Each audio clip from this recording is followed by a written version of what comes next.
Koreksi secara politik, Prabowo sebagai presiden terpilih tentu saja ingin menunjukkan kemandiriannya sebagai presiden, baik arah pembangunan maupun prioritas yang akan dia wujudkan. Dia tentu saja ingin melepaskan dari bayang-bayang Jokowi.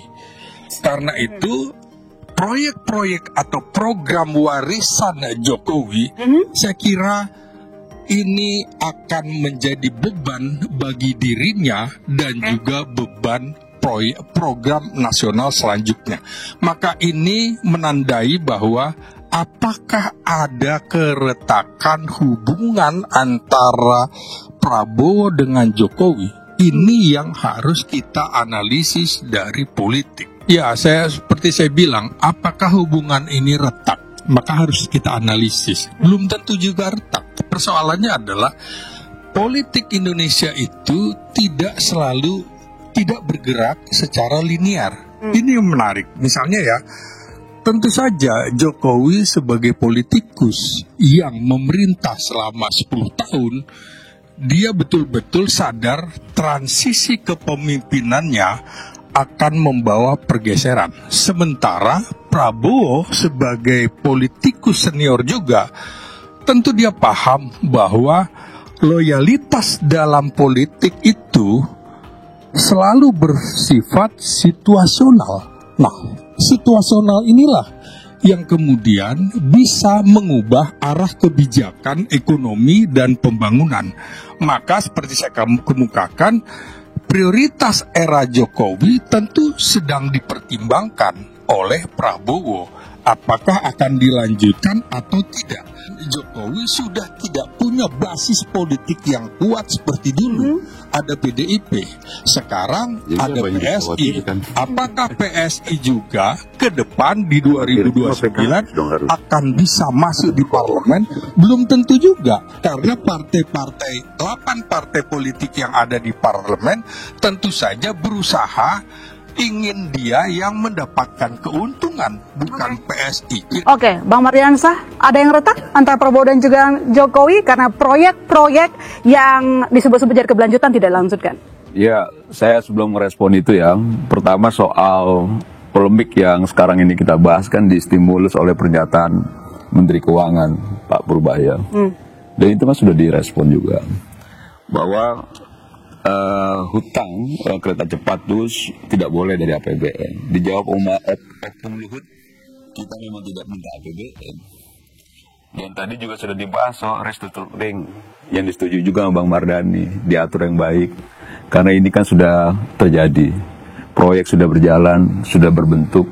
Nah, bagaimana nanti kesepakatan-kesepakatan baru yang dibangun dengan pemerintahan China gitu, itu yang juga tidak merugikan kita sebagai bangsa. Nah, persoalan tadi ada PSO yang disampaikan Andi dan sebagainya kan menjawab soal apa yang dilakukan oleh pemerintah. Bicara Presiden Jokowi bukan bicara individu, tapi bicara pemerintah.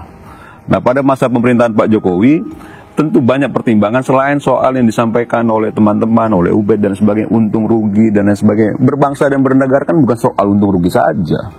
Tapi kita juga punya satu pride bahwa kita juga ingin menciptakan satu kebangsaan bangsa. Bahwa sebagai anak bangsa ini kita harus punya kebanggaan. Kita melihat bahwa ini juga bisa dianggap sebagai simbol kemajuan ke arah sana.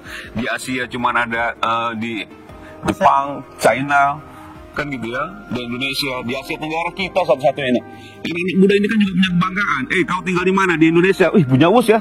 Kok kita di Thailand nggak punya, kan gitu loh. Nah, kok kita di Malaysia nggak punya. Jadi maksud saya jangan juga akhirnya kita bicara soal bernegara, bicara untung rugi saja, kan tidak juga. Tapi bahwa ada hal lain yang harusnya itu menjadi apresiasi kita juga dari pemerintah ke pemerintah lain. Dulu Soekarno juga bangun Monas, dia bangun Istiqlal, dia bangun GBK dalam kondisi ekonomi yang baik, tidak.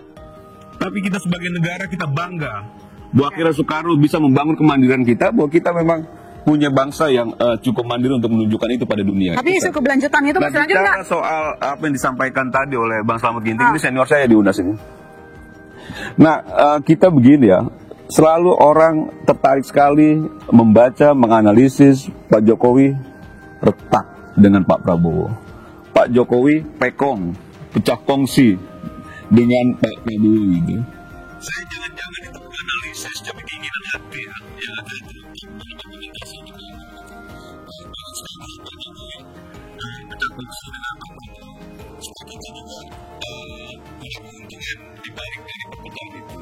Atau misalnya kita sangat tidak ingin atau membenci Pak Jokowi sehingga kita tidak mau Pak Jokowi ada di kekuasaan atau Pak Jokowi ada di situ.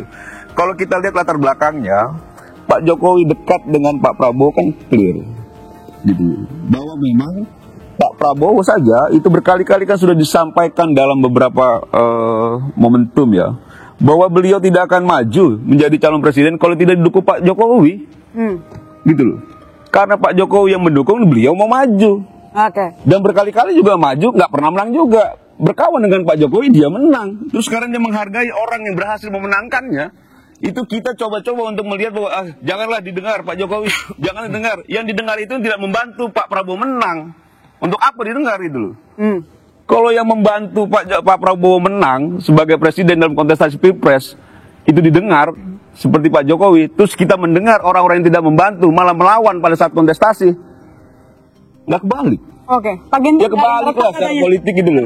Dan saya begini ya, ada catatan kecil saja. Singkat aja. Kan saya menghargai senior saya, optimis sekali ketika membangun narasi. Tapi kan beberapa kali juga kan nggak sesuai dengan apa yang disampaikan. Apa yang disampaikan, misalnya dulu yakin betul. Saya yakin nanti dalam peringatan 17 Agustus di sana Pak Jokowi tidak akan hadir.